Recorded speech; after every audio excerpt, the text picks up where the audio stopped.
A new fault line is tearing through the European Union as Brussels prepares its 20th sanctions package against Moscow. Two powerful maritime nations are pushing back. Greece and Malta, giants in global shipping, are resisting a sweeping proposal that could choke off Russian crude transport overnight.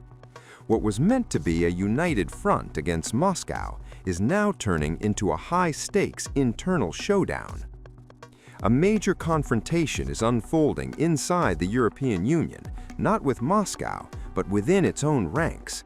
As Brussels pushes forward with its 20th sanctions package against Russia, two member states are standing in the way. Greece and Malta are opposing a sweeping proposal that would ban all EU maritime services tied to Russian crude oil. The European Commission's proposal goes far beyond the current G7 price cap system. Instead of limiting Russian oil sales to a capped price, Brussels wants a full prohibition on EU shipping, insurance, and port services for Russian crude, regardless of the purchase price. In effect, this would sever Europe's maritime infrastructure from Russia's oil trade entirely. But for Greece and Malta, this is not just about geopolitics, it is about economic survival. According to industry data, EU-owned or controlled tankers accounted for roughly 19% of Russian oil shipments last month. The vast majority of those vessels are Greek-owned. Greece controls the largest fleet of oil tankers in the world. A total services ban would immediately prevent those ships from transporting Russian crude, even cargo that complies with the existing $44.10 price cap. That could trigger mass contract cancellations and heavy financial losses across the Greek shipping sector. During a recent EU ambassadors meeting, both countries reportedly raised concerns that replacing the price cap with an outright ban could damage Europe's shipping industry and inflate energy prices. Behind closed doors, negotiations are now underway between Commission officials and Athens and Valletta. The timing is critical. The sanctions package is expected to be finalized by February 24th, marking 4 years since the escalation of the Ukraine conflict. But EU sanctions require unanimous approval.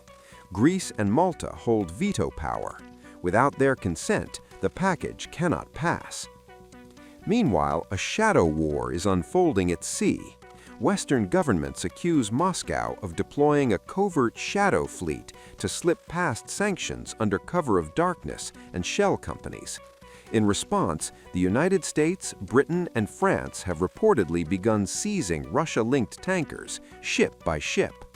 Now the stakes are rising even higher. Britain is said to be preparing a seaborne drone fleet poised to track and intercept vessels suspected of breaking the sanctions regime. The battle is no longer just economic, it's naval.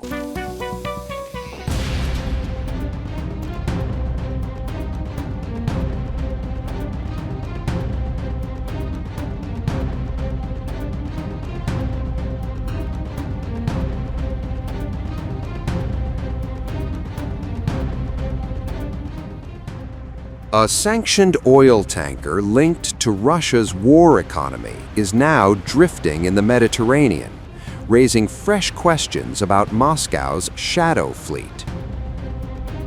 But how this sudden off-course of this Russian tanker is grabbing everyone's attention. The vessel, carrying a massive load of Russian crude, suddenly veered off a busy shipping corridor near North Africa before slowing to a crawl. Soon after, it declared itself not under command, a maritime signal that something had gone seriously wrong on board. The LR2 class tanker named Progress was sailing along the North African coast near Algeria with a destination of the Suez Canal when it passed Algiers early on January 21. The ship was reportedly carrying about 730,000 barrels of Russian Urals, crude. Tracking data cited by Bloomberg showed the ship continuing to drift slowly eastward at a speed of 1 knot the following day. Tracking data shows the tanker barely moving, pushed only by currents as it drifts eastward. a red flag for maritime authorities monitoring the region. The aging ship is already on Western blacklist radar for helping transport Russian oil, a crucial funding stream for the Kremlin's war in Ukraine. Since sanctions were imposed, the tanker has repeatedly changed identities, including its name and the flag of the country, and also it was recently brought under Russia's own shipping registry. Ownership records trace the vessel to a Russia-based firm that has stayed silent as scrutiny mounts. This incident comes as European nations intensify crackdowns on Russia's so-called shadow fleet, a network of older tankers accused of dodging sanctions through opaque ownership and deceptive practices. France, Germany, and Italy have all moved against such vessels in recent weeks, signaling that sanctioned ships, even at sea, are no longer sailing under the radar. What is emerging on the world's oceans may signal a dangerous new phase in the global sanctions battle. New data now reveals a growing number of so-called shadow fleet oil tankers that are actively seeking Moscow's protection from Donald Trump. This the tankers are doing by switching their flags of registration to Russia. This shift has sharply accelerated after the United States began seizing vessels carrying sanctioned Venezuelan oil.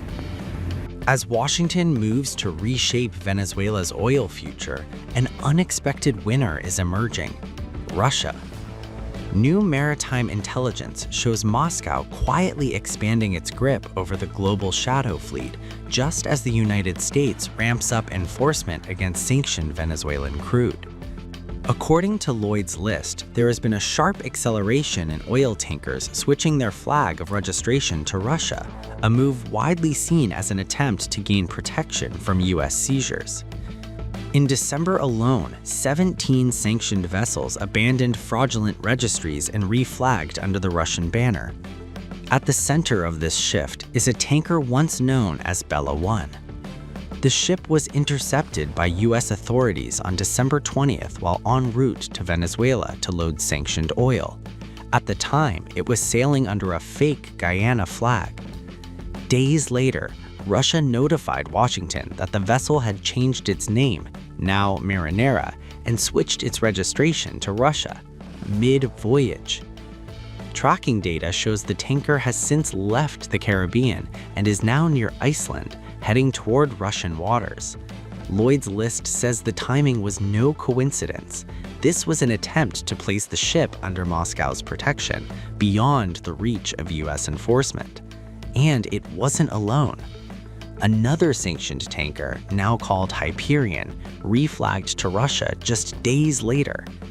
That ship had previously delivered Russian naphtha, a key chemical used to thin Venezuela's heavy crude, allowing it to be exported despite sanctions. Despite a growing U.S. naval presence, the vessel exited Venezuelan waters untouched. Experts say the message is clear. As Washington tightens pressure, Russia is absorbing risk and gaining leverage.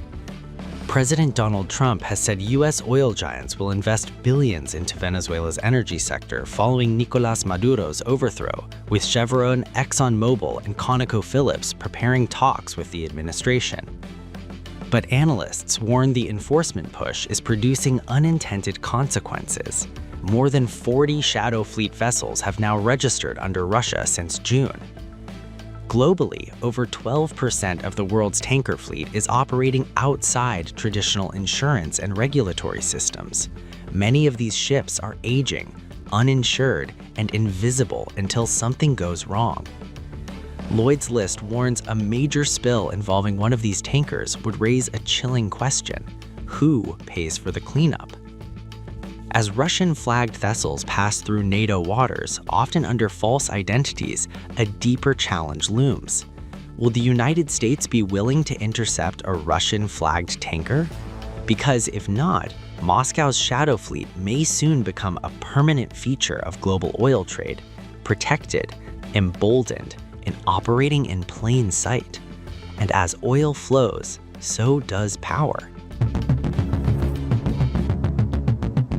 The United States has captured Venezuela's president in a midnight raid, and now Donald Trump says America is taking its oil. As Caracas counts its dead, Washington counts barrels. 30 to 50 million barrels of Venezuelan crude headed straight to American ports at market price under presidential control. This is no longer diplomacy. This is power politics, live and raw.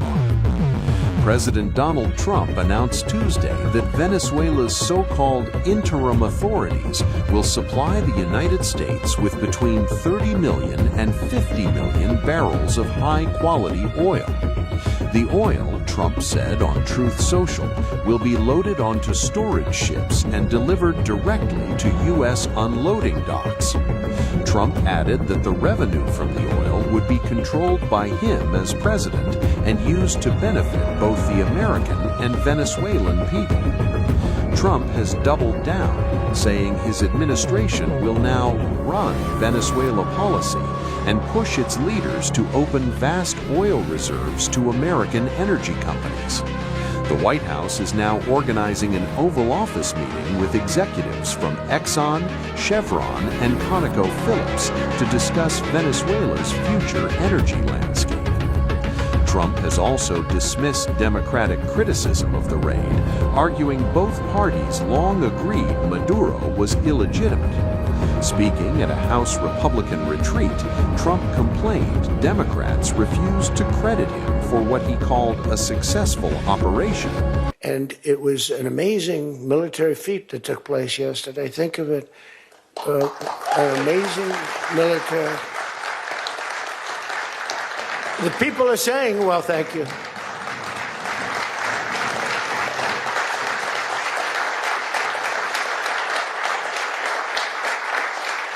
You know, people are saying it goes down with one of the most incredible. It was so complex, 152 airplanes, many, talk about boots on the ground. We had a lot of boots on the ground. But it was amazing. And think of it, nobody was killed. And on the other side, a lot of people were killed. Unfortunately, I say that, soldiers. Cubans, mostly Cubans, but many killed. And they knew we were coming, and they were protected, and our guys weren't. You know, our guys are jumping out of helicopters, and you're not protected, and they were. But it was so brilliant.